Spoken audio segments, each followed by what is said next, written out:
A debate. Como es habitual a esta hora en Mega Noticias, vámonos de lleno a debate con, y le doy la bienvenida a Ernesto Guerra, analista político, y a Juan Ortiz, director de Lupa Legislativa MX. Ernesto, Juan, gracias por estar con nosotros. Buenas tardes, Alberto. Hola, buenas tardes. Buenas tardes, Juan. Estos encuentros que tenemos, Ernesto y Juan, se están poniendo cada vez más candentes. Ayer fue el primer foro regional del Frente Amplio por México, con la presencia de las únicas dos aspirantes que quedan, Beatriz Paredes y Xóchitl Gálvez. ¿Cuál es tu impresión, Ernesto Guerra, de esta situación? Entre ellas se trataron bien, pero le pegaron con todo a la administración del presidente López Obrador. Sí, Alberto, fíjate que es interesante cómo está el Frente Amplio, cómo se ha constituido y cómo va seguramente a quedar para esta primaria que será el 3 de septiembre. Uno, evidentemente, pues reconocer el tema de Santiago Krill, que se baja de la contienda, que también era una cuestión ya como muy prevista, ¿no? Que evidentemente eso le toca muy bien al PAN y que va a hacer que las estructuras del PAN se muevan a favor de Xóchitl Gálvez. Eso hay que decir. Dos, evidentemente en estos foros han confrontado una serie de temas, de ideas, de visiones, porque no han sido propiamente ya los proyectos de campaña que deberíamos estar escuchando. Y esto es porque, bueno, pues como lo hemos dicho en tu programa, Alberto, evidentemente el INE y el tribunal les han dicho que todavía no es tiempo, que se relajen un poco y que no pueden llamar al voto ni hacer todo este trabajo que vamos a escuchar seguramente a partir del 4 de septiembre y propiamente en la tercera semana de noviembre. Entonces, el foro ha sido interesante, más allá de un formato que no permite confrontar estas ideas, porque son 3 minutos, un formato que no los interrumpe mucho, que no los deja hablar, pero lo que han dicho ahí es interesante y seguramente, Alberto, vamos a ver este cierre de estos dos últimos foros muy, muy interesante. A mi gusto, la más estructurada Beatriz Paredes, con un proyecto claro de ideas, con un proyecto de nación que en su momento lo habrá de decir si es que llega a ser la representante del frente. Y en cambio Xóchitl, pues como la conocemos, es aguerrida, es frontal, tiene un discurso abierto en contra del presidente de la República, que es lo que la ha llevado a estar aquí. Sin embargo, tendrá que ir moderando eso, porque ya quedó atrás esa etapa donde solo habla del presidente. Ahora tiene que hablar de ella, de lo que piensa, de lo que pretende encabezar, y eso es lo que estaremos viendo seguramente en los dos últimos foros, Alberto. ¿Cómo lo ves tú, Juan Ortiz? Esta precampaña de la precampaña, porque todavía no es oficial. Entonces no pueden hacer tantas propuestas, pero pues bueno, tienen tela de dónde cortar al criticar al gobierno actual por ese presidencialismo exacerbado, por el sector de salud, la política de salud que no le ha salido al gobierno federal. Pero ¿cómo ves? Así es, Alberto, porque no pueden hacer en esos momentos propuestas. Estamos en un momento que las precampañas inician en noviembre, estamos adelantados en los tiempos, aunque ya las autoridades electorales intentaron regular de cierta forma este proceso, pero sí hay áreas de oportunidad para las aspirantes, ya lo habías comentado. Pueden hablar de sus propias visiones de lo que ven en un país, el futuro, sobre ideas de lo que puede ser un gobierno, los errores del gobierno actual, pero sí están de cierta forma limitadas, aunque escuchando los foros no han, digamos, seguido o respetado los lineamientos del INE. Sí han lanzado algunas propuestas muy concretas de lo que se puede aplicar después del 2024. Hay días que deberían de tener cuidado porque enfrente están muy atentos de lo que ocurre en estos foros, posiblemente para presentar alguna denuncia. Yo la verdad es que en Beatriz Paredes se nota mucho la experiencia, ¿no? Toda una trayectoria en el servicio público, tiene sus ideas muy concretas que podemos estar a favor o en contra, pero ella habla también de una reforma del Estado como para superar lo que se llama neoliberalismo y el populismo de López Obrador. Ella propone una nueva reforma al Estado que incluye, por ejemplo, pasar secretarías a ministerios. Eso implica una reforma profunda. Por parte de Xochitl Gálvez, sí se nota un poco que esta fue una decisión de participar en esta contienda para la presidencia un poco precipitada, porque todavía están construyendo esas ideas y visiones de lo que quiere para México.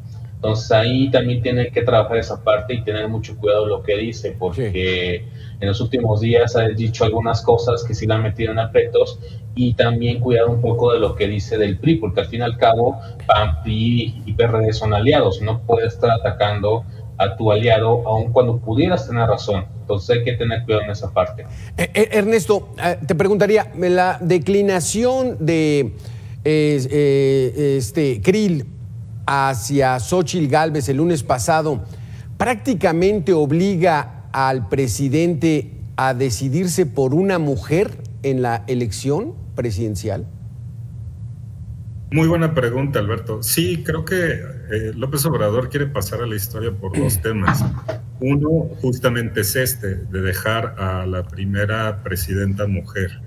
Y creo que se ha decantado desde estas precampañas ilegales que han generado. Siempre la ha rescatado, la hizo en su momento cuando el ataque de la línea 12, de los problemas del metro.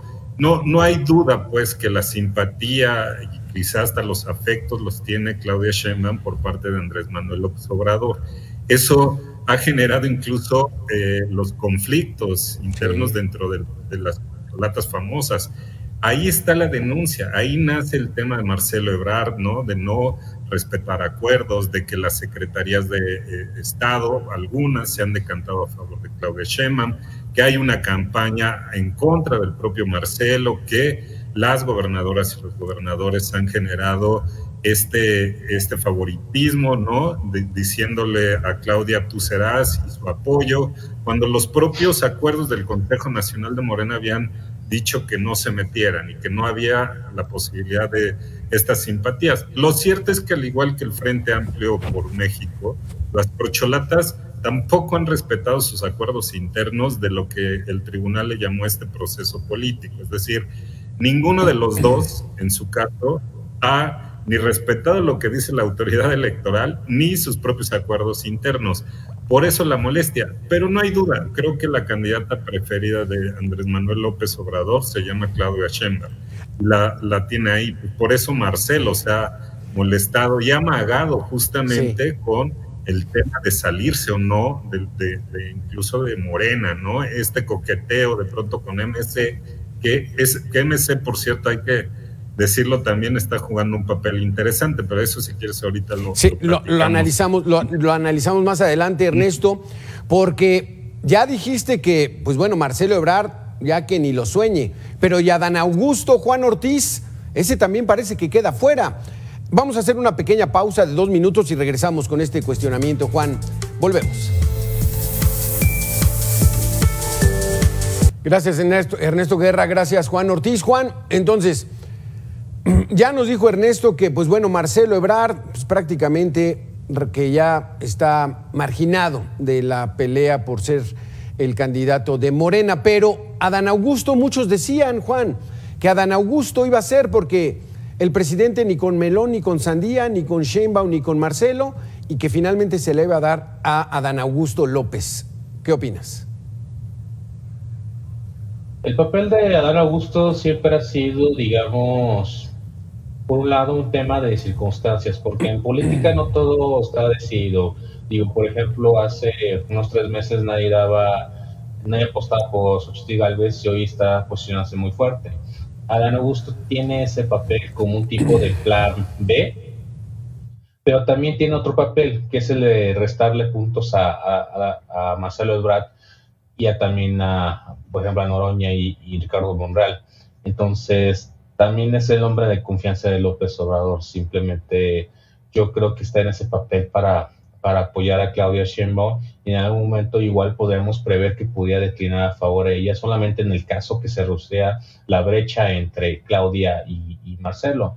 pero debido a las encuestas que dicen que están por alrededor de 8 o 10 puntos entre ambos, entonces yo creo que se va a mantener ese papel, porque también Adán Augusto estaría apostando para mantenerse relevante en el siguiente sexenio. Recordemos que en esta negociación que hubo dentro de Morena, o por lo menos el proceso que propuso López Obrador, fuera que en primer lugar, pues obviamente quedaría con este cargo la candidatura presidencial, pero también se ocuparían cargos como las coordinaciones de Morena en la Cámara de Diputados y el Senado, y también está ahí posible espacio en el gabinete, incluso también el tema de la candidatura para la jefatura de gobierno de la Ciudad de México. Entonces tiene ese papel Adán Augusto. Yo no creo que le esté compitiendo realmente en este proceso interno de Morena. Ernesto Guerra, regresando a Marcelo Ebrard, ¿qué va a pasar con el ex canciller? ¿Buscará ser el líder en alguna de las cámaras, en diputados, en senadores? ¿Algún puesto en el gabinete? Ya lo tuvo y fue el canciller, se la vivía ahí en Washington. ¿Qué va a pasar con Marcelo Ebrard? Bueno, creo que tiene dos alternativas muy claras. Una, aceptar la cena famosa con Andrés Manuel López Obrador, donde definieron que el segundo, tercero y cuarto lugar, en ese orden quedaría el segundo para dirigir, ser el coordinador de la bancada del oficialismo en el Senado de la República. Es decir, Marcelo ya tiene garantizado ser el nuevo Monreal, el coordinador de la bancada de ellos en el Senado. Pero me parece que el otro ha sido este tipo de amagos. Desde el viernes pasado lo vimos llegar al INE en una sorpresa, denunciando a la secretaria del Bienestar y generando toda esta narrativa de su posible salida de Morena. Y evidentemente eso tiene el vínculo directo con Movimiento Ciudadano. Por eso no se ha decantado Movimiento Ciudadano, por eso no ha generado. Estará esperando quizá cómo se dan ya en el 3 y el 6 de septiembre los casos de las corcholatas y del Frente Amplio para ellos decidir con quién pueden ir. Y sin duda la opción de Marcelo siempre ha sido esta. Me parece que es su última opción de Marcelo jugar para ser candidato a la presidencia de la República. Pero si fuese ese su postura, su juego de Marcelo, al final del día el que puede ganar es López Obrador, porque dividiría el voto terriblemente para la elección del 2024, y eso le garantiza por ende pues llegar no solo a la presidencia, sino tener una ventaja mayor para las cámaras, que ese es otro de los temas importantes que se debería estar hablando, el equilibrio de las cámaras. A eso vamos más adelante, pero sigamos haciendo el espacio con Marcelo Ebrard. ¿Cómo lo ves tú, Juan Ortiz? Él quiere ser presidente, ya está en los 67 años de edad, él ya quiere ser presidente. Entonces, ya esperarse otros 6, pues quizá ya no lo haga. ¿Se va a ir con Movimiento Ciudadano? ¿Y Movimiento Ciudadano se va a quedar aislado o se va a acercar al Frente Amplio por México? Mire, Marcelo Ebrard, como bien dices, yo creo que es la última oportunidad para aspirar a la presidencia, porque parte de su trayectoria política ha sido que ha cedido el espacio para alguien más, empezando por López Obrador. Entonces yo creo que sí está buscando de cualquier forma obtener este cargo a la candidatura, solamente que desde que inició este proceso interno de Morena se ha visto como un candidato perdedor, porque ha tenido actitudes como buscar debatir con la puntera de Morena y también la puntera del Frente Amplio por México, ¿no? Ha hecho propuestas en temas de salud y seguridad que son, digamos, los temas que son más ineficaces el gobierno federal, tratando de buscar la atención. Luego está con estos amagues de que se puede salir o no, y también, como mencionaba Ernesto, de que una denuncia contra la Secretaría de Bienestar. Entonces yo creo que sí, la búsqueda de este cargo, sea por Morena o por otro partido. Ya que mencionan a Movimiento Ciudadano, es una posibilidad, porque Movimiento Ciudadano también hay que tomar en cuenta que está, digamos, en un conflicto interno entre sus sectores de Jalisco con el de la Ciudad de México. ¿no? Lo estamos viendo con Enrique Alfaro y Dante Delgado. Yo considero que la postura de Dante Delgado pues es ir solos y poner un candidato, puede ser Colosio, puede ser Samuel, pero también estaba la posibilidad que sea Marcelo Ebrard, porque también ellos están tomando lo están tomando de manera paciente, viendo qué sucede, porque se van a esperar lo que ocurre el 13 de septiembre en el Frente Amplio y el 6 de septiembre con Morena. Entonces no lo podemos descartar. ¿Cómo ves tú, Ernesto Guerra? La situación en Movimiento Ciudadano no está fácil. O sea, ya hay un encontronazo entre Enrique Alfaro, que comanda uno de los estados más importantes del país, Jalisco, ¿no? Y Dante Delgado, que es el dirigente nacional. ¿Qué puede pasar? ¿Qué pasaría si Marcelo Ebrard se acerca con Dante Delgado? ¿Qué haría Enrique Alfaro? ¿Qué haría Samuel García? ¿Qué haría el propio Colosio, que es alcalde de Monterrey?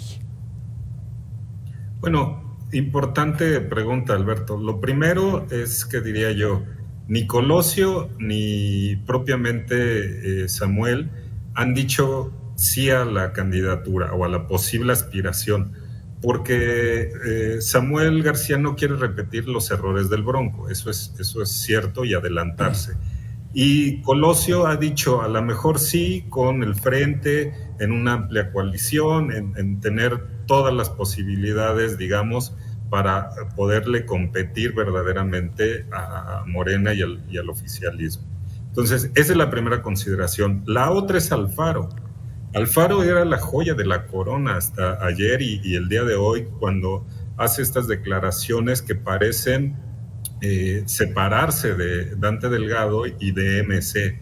Pero también eso puede ser otro estilo de amagar también para poder presionar a Dante Delgado en esta situación y generarle la candidatura. Él dijo que no quería la candidatura, pero ojo, eso lo hemos escuchado una y otra vez.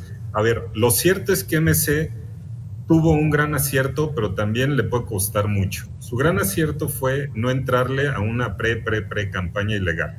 Eso estuvo bien, respetar lo que dice la Constitución y las leyes electorales. Pero ¿qué tanto le va a pesar? Porque parece que ya le está pesando que al final del día el INE y el propio tribunal avalaron estas precampañas ilegales y medio regularon, y eso hace que MC quede muy atrás, muy fuera de esta contienda ya. Entonces, ¿qué tanto le va a pesar esta situación? Y evidentemente está esperando, por eso aplazó el tema de su congreso, donde va a designar, porque tiene dos temas ahí, que es la presidencia de su partido y la otra, definir la candidatura. Primero, decir si van solos y qué tanto le puede perjudicar, y si no, bueno, pues esperar el proceso de los otros dos que tienen de las corcholatas y del Frente Amplio. Se está poniendo sumamente interesante. Vamos a hacer una pequeña pausa de 2 minutos, regresamos. Juan Ortiz. Ahora vámonos con el Frente Amplio por México. 2 candidatas. Ahí será toda tersura, será todo acomodado, o también va a haber cierto jaloneo. Regresamos después de esta pausa.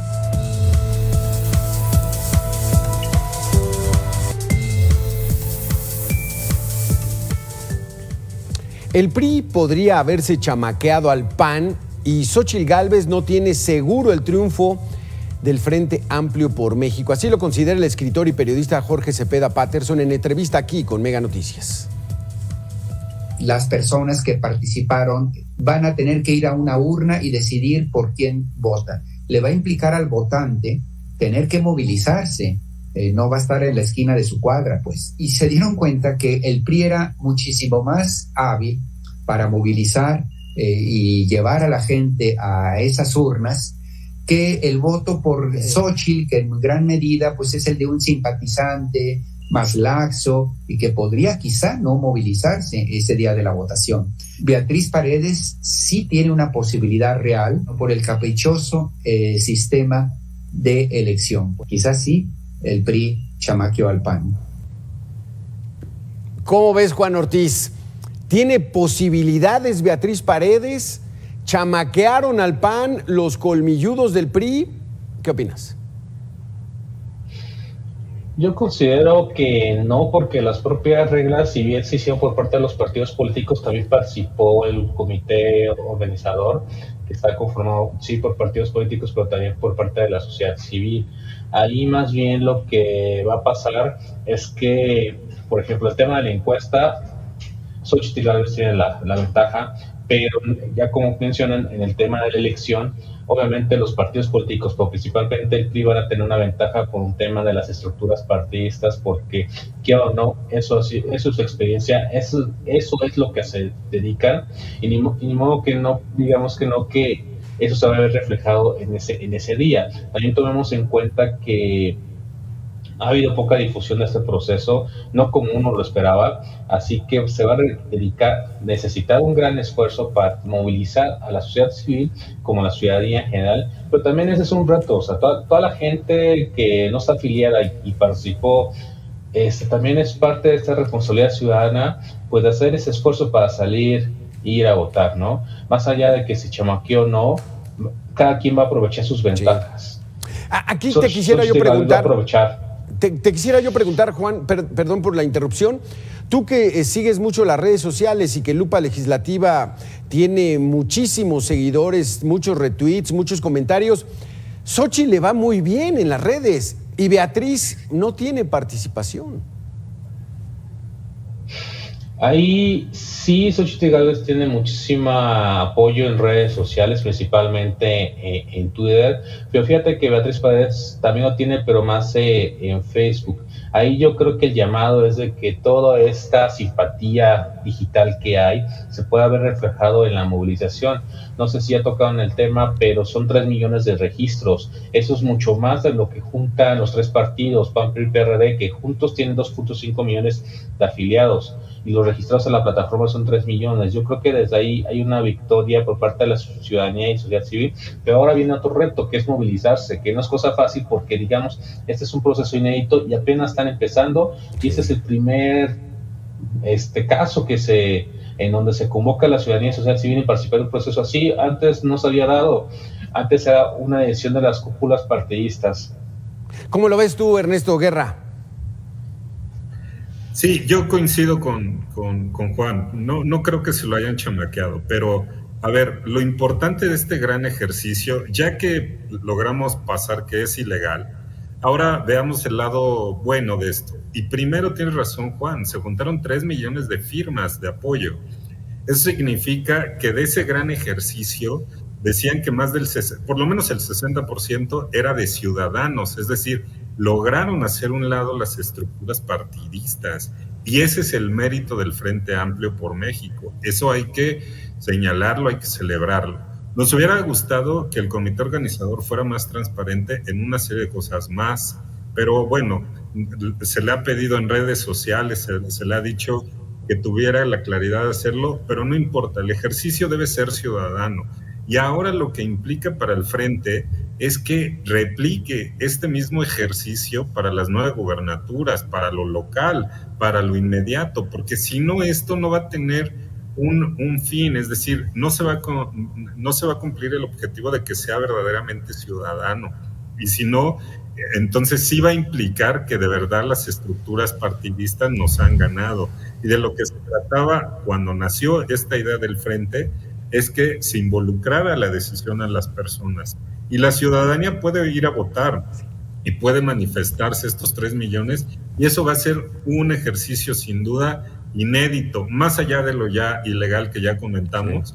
Hoy lo importante es, está bien, repliquen para las 9 gubernaturas, para la elección en los 32 estados que tiene que ver con las renovaciones de los congresos y de los ayuntamientos, y luego tiene la otra figura importante, pues el Congreso de la Unión en sus 2 cámaras. Si no, imagínense si no hay ahí un equilibrio de pesos y contrapesos con el oficialismo. ¿Eso ya lo tendrán garantizado, Juan Ortiz? Porque antes del 12 de junio, ¿por qué me refiero al 12 de junio? Porque fue ese día en el que Xochitl Gálvez fue a ejercer su derecho de réplica a Palacio Nacional y no la dejaron entrar, y ahí el propio presidente, al haberle cerrado la puerta, la catapultó el 12 de junio. Y entonces, como tú dices, han cambiado ya la dinámica y los tiempos y los espacios, y el Congreso ya no lo tendrá de mayoría Morena con esta fuerza que agarró la oposición con Xóchitl Gálvez. Yo creo que todavía es muy pronto para decir eso, porque primero hay que esperarnos a cómo va a ser esta elección del 3 de septiembre, porque va a ser un ejercicio para las estructuras y para la ciudadanía, porque de aquí después de eso tiene que replicarse, como dice Ernesto, a los estados y municipios, y solamente así se podría aspirar a quitarle por lo menos la mayoría en el Congreso, porque no es nada fácil. Lo que se va a enfrentar el Frente Amplio es un movimiento que tiene el Poder Ejecutivo, tiene las cámaras, y aparte tiene 23 estados en su poder.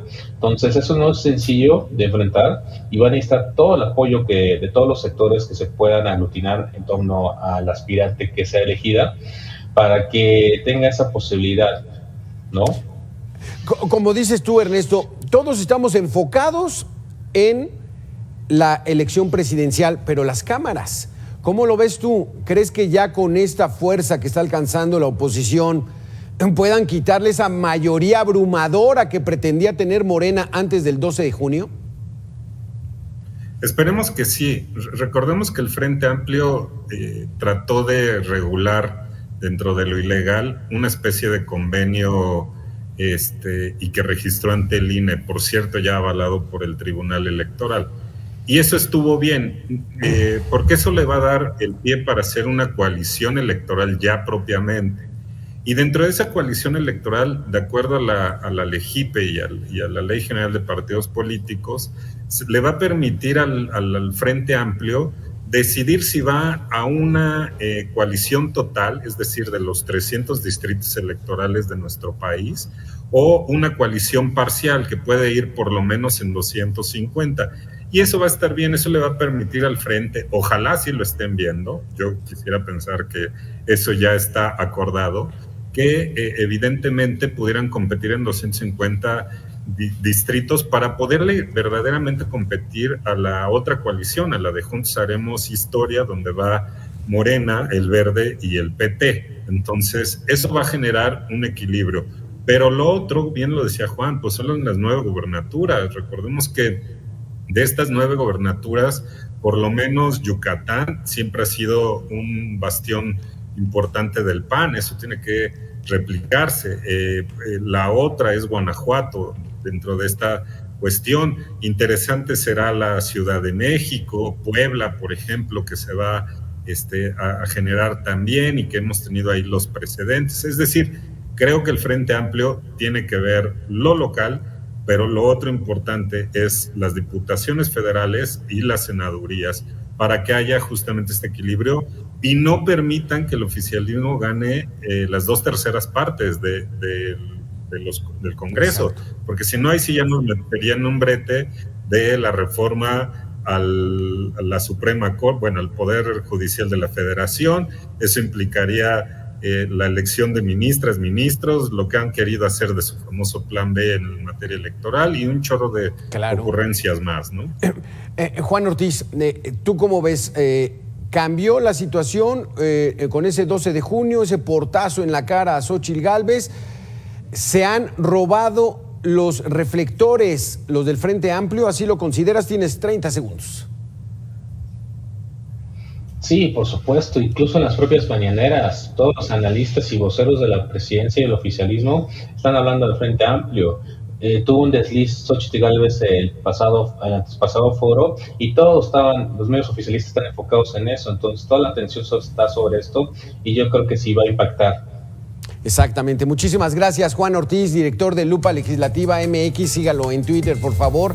Ernesto Guerra, analista político, también que te sigan en las redes sociales. Muchas gracias. Nos vemos la semana que entra, en 2 semanas, porque el día 3 de septiembre ya está a la vuelta de la esquina, el 6 de septiembre, el 29 de septiembre. Las fechas claves para saber cómo va a ir esta próxima elección presidencial. Gracias a los dos por haber estado aquí en Mega Noticias. Nosotros regresamos en 2 minutos.